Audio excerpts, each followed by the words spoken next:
The crack echoed like a gunshot across the dusty main street of Clearwater, Idaho. Rachel Roland's wagon lurched violently to one side, the rear wheels splintering into jagged pieces that scattered across the hard-packed earth. She gripped the reins as her horse stamped nervously, dust rising in choking clouds around them both. Calvin James stood 30 feet away, one boot propped on the hitching post outside the saloon. He watched the wagon collapse with the steady gaze of a man who'd seen too much to be surprised by anything. His hand rested near his holster, not threatening, just ready. Rachel climbed down slowly, her gray dress covered in trail dust, her face lined with exhaustion that went deeper than the journey. She was 55 years old and looked every day of it. The town watched from doorways and windows, curious but unwilling to help. "I need shelter," Rachel called out, her voice cracking with desperation. "Just for the night, I can pay." Calvin pushed off the post and walked toward her, his spurs chinking softly. He stopped a few feet away, studying her face, then the broken wagon, then the storm clouds gathering on the horizon. "You asked where you'd sleep tonight," he said quietly. "The answer might cost you more than money." Thunder rumbled in the distance.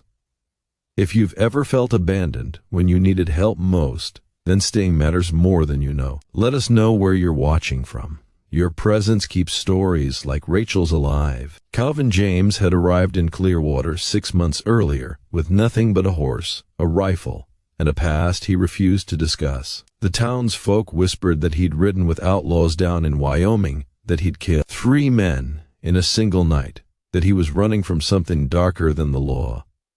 None of it was entirely true. None of it was entirely false. He'd taken work at the livery stable, breaking horses that other men couldn't handle. He slept in the loft, ate alone, and spoke only when necessary. Women tried to catch his eye. He looked through them like glass. Men tried to provoke him. He walked away every time, until the day he couldn't. 2 weeks before Rachel's arrival, a drunk ranch hand had cornered a young woman behind the general store. Calvin had intervened with 3 precise movements: a twist of the wrist, a knee to the gut, and the drunk face down in the dirt before he could draw breath to scream. Sheriff Dalton had watched from across the street.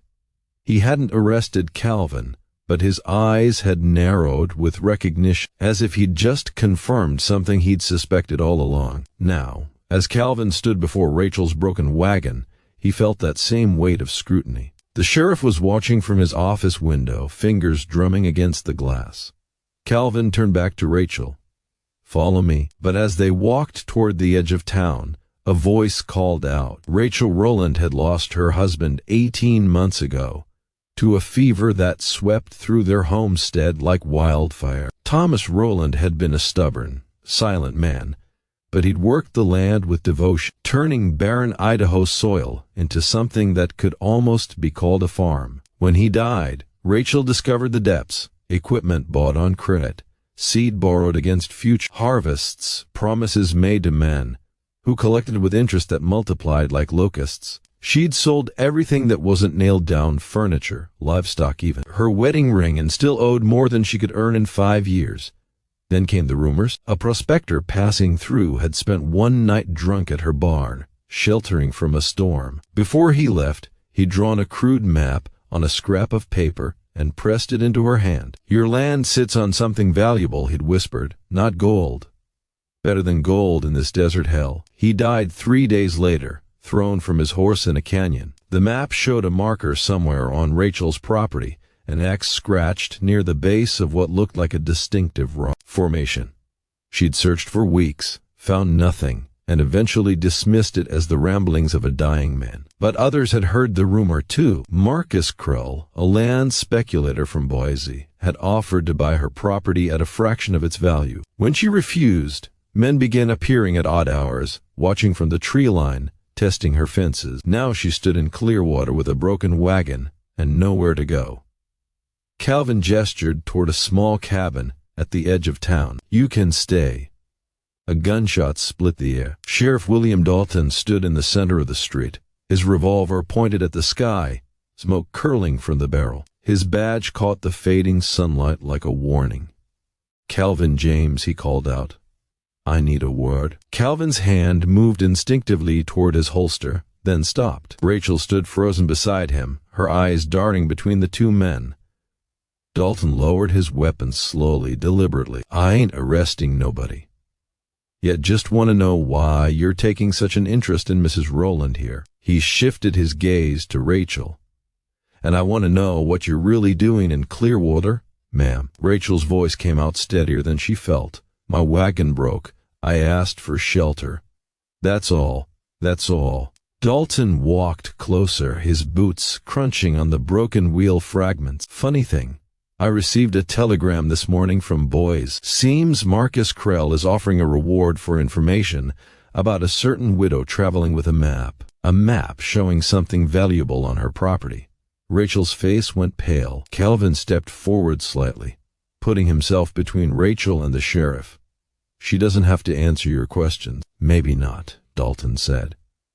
"But those men riding into town right now, they might not be as patient as I am." Rachel and Calvin turned to see 3 riders cresting the hill, their horses moving fast, their faces hidden beneath wide-brimmed hats. Calvin's voice dropped to a whisper. "You have that map." Rachel's silence was answer enough. The riders were getting closer. The first drops of rain hit like thrown stones. Within seconds, the sky opened up with a fury that turned the street into a churning river of mud. Calvin grabbed Rachel's arm. "Move now." They ran toward the cabin as thunder shook the ground beneath their feet. Calvin kicked the door open, pulled Rachel inside, and slammed it shut just as one of the riders shouted something lost in the roar of the storm. The cabin was small, a single room with a potbelly stove, a narrow bed, and a table with 2 chairs. Rain hammered the roof like rifle fire. Water began seeping under the door. Rachel leaned against the wall, gasping for breath, her wet dress clinging to her thin frame. Calvin moved to the window, peering through the rain-streaked glass at the shapes moving outside. "They won't come in during the storm," he said. "Too much mud, too little visibility. But come morning, I know." Rachel reached into her coat and pulled out a leather-bound diary, its pages swollen with moisture. "This is what they want." Calvin turned sharply. "That's the map." "No." Rachel opened the diary with trembling hands. "This belonged to my husband. He wrote everything in here. Where he dug wells, where he planted crops, where he found things he couldn't explain." She pointed to a page covered in dense handwriting.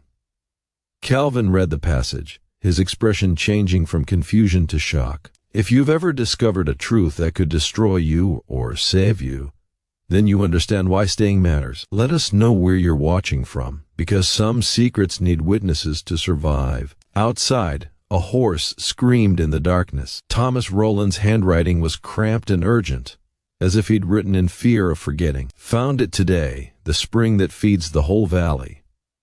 It rises from bedrock 50 feet below the surface, pure and cold. Enough water to turn every dead farm from here to Boise into gardens. Enough to make this territory bloom. Enough to make men kill." Calvin read the coordinates twice. "This is on your land." Rachel nodded. Thomas had tried to tell the town council. They laughed at him, said he was addled from sun sickness, but he kept digging, kept searching, trying to prove it. Her voice broke. "The fever took him before he could finish, and now Krell knows." Calvin closed the diary. "All suspects. That's why he wants your property. Not just him." Rachel moved to the window. Through the rain, she could see lights moving, more riders arriving.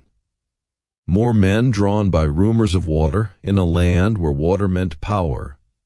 Calvin turned to face Rachel. "I need to know something. That night in Wyoming," she said quietly, "the one you won't talk about. Were you running from the law or from yourself?" The question hung in the air like smoke. Calvin's jaw tightened. Both. Lightning flashed, and in that brief moment of illumination, Rachel saw something in his face. Not just haunting, but recognition. He understood what it meant to carry a secret that could drown you. "I killed a man," Calvin said softly. "He was a rancher, stealing water from homesteaders, damming upstream, letting families die of thirst while his cattle drank their fill. I shot him in front of his men. Nobody arrested me because nobody wanted to, but his family hired hunters. You're still running every day." Thunder crashed directly overhead, and the door exploded inward. Sheriff Dalton stood in the doorway, rain streaming from his hat, his revolver drawn but pointed at the floor. Behind him, the three riders waited on horseback, their faces still hidden. "I'm sorry," Calvin Dalton said, the regret in his voice sounding genuine. "But Marcus Krell owns this town's debt the same as he owns everyone else's. He sent word. I bring him Rachel Roland and that diary, or he calls in every loan from here to Boise. This town dies." Calvin's hand hovered near his holster. "You're better than this." "Maybe I was." Dalton stepped inside, water pooling around his boots. "But better doesn't feed my children. Mrs. Roland, I'll need that diary." Rachel clutched it to her chest. "It's not just water," she said desperately. "It's survival for everyone. If Krell controls the spring, he controls the entire territory. He'll sell water at prices that destroy families." "I know," Dalton's voice was dead. "But if I don't give it to him, he destroys this family first. Mine." He gestured to the riders. "These men work for Krell. They're here to make sure I follow through." One of the riders dismounted and pushed into the cabin.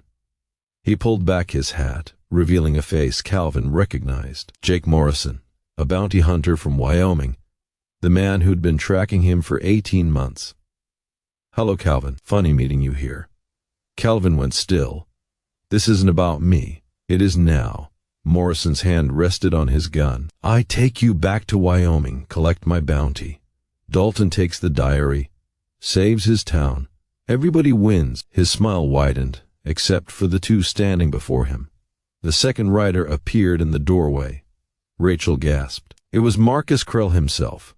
Marcus was a small man with expensive clothes and eyes like frozen corns. He stepped carefully around the puddles, keeping his polished boots clean even as rain lashed through the open door. "Mrs. Roland," he said pleasantly, "we keep meeting under unfortunate circumstances. You followed me?" Rachel's voice shook with fury.